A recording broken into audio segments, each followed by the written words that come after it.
explosive. 75 yards, one play. That means everyone handled their assignment, doesn't it? It doesn't just mean that the defense broke down. They really executed the way that was drawn up on the whiteboard. Big-time play, big-time result. And he'll decide to not bring this one out as their drive will begin at the 25. Joe Burrow trots out again with the rest of his offense. And it was his interception on the last drive that wound up leading to a game-tying touchdown. And somehow you can make this a positive, though. You know why? Game tied now. So you're not protecting a lead. So you're not playing that way. You got to go get the lead again. So maybe it loosens him up a little bit and allows him to go ahead and be a little more free in his play. At the 29-yard line. Now Burrow to throw on second down. He's going to have the hook up to Ross. And he's able to take this one up to the 35-yard line. 6 yards to pick up, and that's a first down. Some good games going on in the early window. This might be the best of the bunch. And he's certainly been a huge factor in this when he's got the 2 touchdowns to his credit. Now they look to him again. He picks up the first. Yeah, I can hear everyone saying, well, why don't you cover him, double him, triple him, do what you have to do. But sometimes they get locked into such a groove and such a connection, it doesn't matter how many guys are in his area. He certainly looks to be in that groove right now. Burrow going to fake to mix it and now look to throw. Throwing middle, but it's incomplete. John Ross, the one he was looking for. And it's 3rd and 4. Incomplete. Brings up 3rd down and 4. To the air again, Burrow. Looking left side, and he's got a man. It's Walker. And he will go out right near the 35-yard line. That's a 3rd down conversion of 24 yards there. Nice play. So the drive takes him into Giants territory now. 1st and 10 at the 35-yard line. And we continue to see another example here of offenses just going for it. And this game has really turned into a receiver's dream and a defender's nightmare because no one's being stopped throwing the ball downfield, and points are going on the board. Here's 2nd and 10 now from the 35. From the gun, a give to Mixon. And inside the 20 before he's brought down. It's a pickup of 17 and a first down. Probably had 60,000 thinking pass right there, including us in the booth. Yeah, no doubt about it. That was a big call, big guts on that one. And guess what? That run, it'll pay dividends. And stopped a few yards shy of the goal line at the 3. 15 more there, and they're on a roll. It's another first down. And 2 big plays, one after the other. Now all of a sudden, they're on the march. Got to feel good about what they've just gotten done, and now feel really good about what's in front of them. And he'll keep working toward that end zone as he's down to about the 2-yard line. It's a gain of a yard, and it'll set up 2nd and goal. From the 2 now, 2nd and goal. Here's a run with Mixon. And that's a touchdown as they've broken our tie here in the final minute of the 4th. I don't know how many more of these my heart can take, my man. I just don't know. Another big touchdown late in the game. They look like they're in control, but still, there's a chance. Block the extra point, go down and score, kick the extra point themselves. They can pull this one out. Yeah, but also on the sideline that just took the lead, you got to get your defense ready and the special teams unit for the kickoff coming up. Yeah, you're exactly right. Got to pull everyone together, make sure they're still focused and aren't already celebrating a win. Corey Valentine on the return.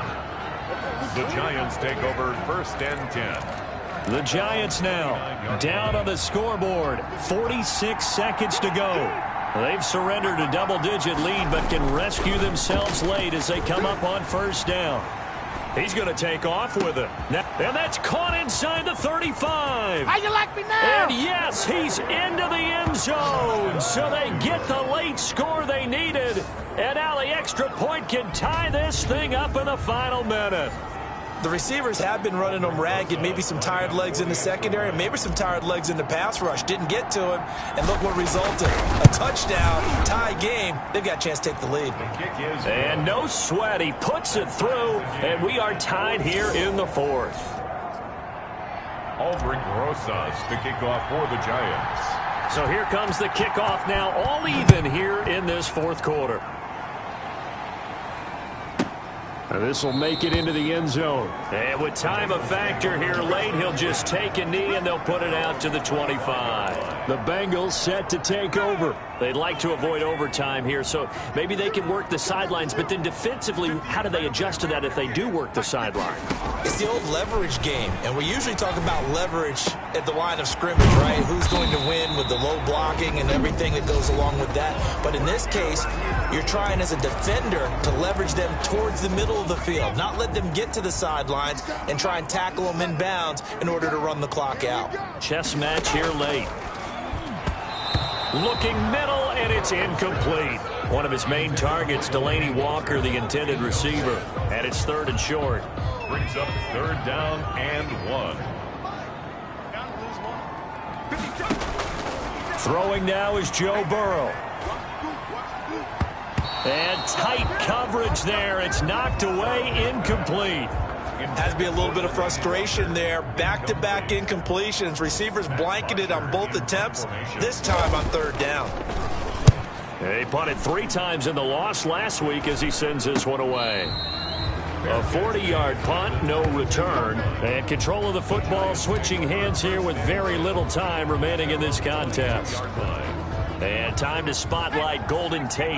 And I know that they've double-teamed him a couple times, but not a ton. Whatever they're doing isn't working. He's up over 100 yards. We'll see how they adjust. And when they do that, they weaken their defense in other places as well. And how many times have we done games where we've seen a guy have a big game like this, but it's usually not by himself, is it? Right. Usually it opens it up for other people to have big games as well. Here's a play fake as they set up to throw. Forced out to his left. He's going to let one fly for Tate. And that is incomplete. 7 seconds remaining. Golden Tate, his intended receiver. And it'll bring up 3rd down. They head to the line facing a 3rd and 7 following the incompletion on 2nd down. They'll set up to throw. Looking for Shepard deep. That's caught inside the 20. And he will have a Giants 1st down as they're able to get the 3rd down conversion. 4 quarters not enough. We're all even, and to overtime we go. How much fun is this for everyone who's... And here in overtime, if the team that receives the ball scores a touchdown, it's over. If they don't, we can still have some more football. That's exactly right. If they go down and kick a field goal, the other team gets a possession to either match it or score a touchdown to win the ball game. If both teams kick field goals, the next team to score wins. But if the receiving team throws a pick 6 or fumbles the ball and it gets picked up by the defense and they score, the game is over at that point. So a tie ball game here as the kick's away. Takes this about 5 yards deep. And they will play it safe here and bring this one out to the 25. Now the Cincinnati offense ready to see what they can do here. They control their own destiny here. They have the football in overtime. Obviously, a touchdown would win it. And I think teams around the league are still adjusting to the idea of going downfield, scoring a touchdown wins the game, because they were used to just going downfield and trying to get in field goal range to win a game. Still having to make that transition. Let's face it now, the ones who are doing it best know they need to go down, attack, put the ball in the end zone, and not leave it up to a field goal and give the other team a chance. Yeah, as we said, they control their own destiny now. On 2nd down now, Mixon, and he'll get it out near the 40 to the 39. 6 yards the pickup, and that's a 1st down. 1st and 10. Now Joe Mixon. And give him 4 yards there. It'll be 2nd and 6. Ryan Connolly. If you're a football guy, that's a pretty run because everyone is in sync right there. Obviously, the guy carrying the ball, but how about the people up front? Leverage, athleticism, they created some nice space for him. Tyler Boyd, the intended receiver. 3rd down here. Brings up 3rd down and 6 yards to go. Now it's Burrow. Green's got it over the middle. And he is going to have a Bengals 1st down as they're able to get the 3rd down conversion. This is a big spot for a rookie QB, and overtime's kind of where you earn your stripes, isn't it? It really is, and we've talked with enough coaches and players about how these youngsters are getting into the game and playing this at such a high level so early. But overtime, that's an entirely different animal, and he's handling it well. Yeah, starting to put together a nice drive.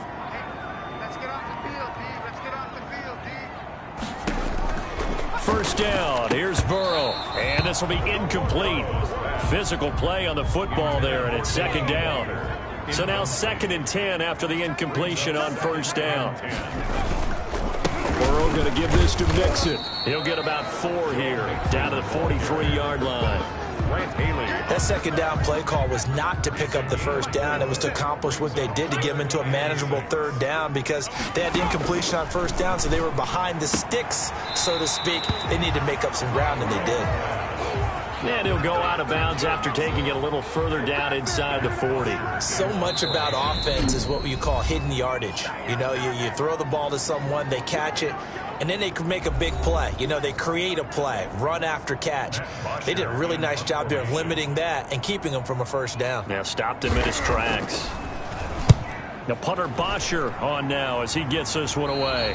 And they'll play keep away from the returner as this one will be marked out of bounds at the 13-yard line. Pretty good spot. 13-yard line. Back on offense, New York gets set to take over. Their defense did its job, got the stop. All they need is 3, and this is over. Couldn't have done much else other than score themselves and end it, but they turned it back over to them, and now all they need is a field goal to win the game. Excellent job by the defense. Can the offense finish things off? Now part 1 is done, now part 2. He's got, oh, this is taken in, it's complete. And out across midfield down to the 45. It's a gain of 35. The dynamic duo is doing damage in this one, and they've certainly been on point throughout, and they hook up again for another big play. So the big play moves them all the way across midfield. It's 1st and 10 from the 45. It'll buy some time right. And he takes a shot on the release as this will be incomplete.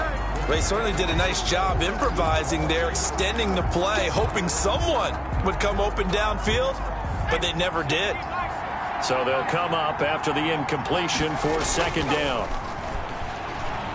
He's going to let one fly for Tate. Oh, he almost had it. Would have been a big interception here in OT. Instead, it'll give him another shot on 3rd down. On the coverage. Off the play fake, he'll look to throw. Buying time to his left. He's going to... Got a man, it's caught at the 6-yard line. And he takes it down deep into enemy territory. Well, how about this? The very, very rare tie that we just witnessed. Hard to believe. You don't see it very often. A bonus period of football, yet both teams go home a little bit unsatisfied. So that's it. No double overtime until the playoffs rolled around, so that means this one ends in a tie. Yeah, that's ultimately unsatisfying for both teams, the fan bases. Heck, for us. True. We came here to see a winner, right? We did. Winner and a loser. We didn't get it. End up with a tie. Everyone walks away. A little bit cranky on this one. Man. Yeah. MEH, man. That'll do it for us. For Charles Davis and all our hardworking crew, I'm Brandon Gaudin. You've been watching the NFL on EA Sports. For more, find us on Twitter at EA Madden NFL. With that, we say so long from Cincinnati.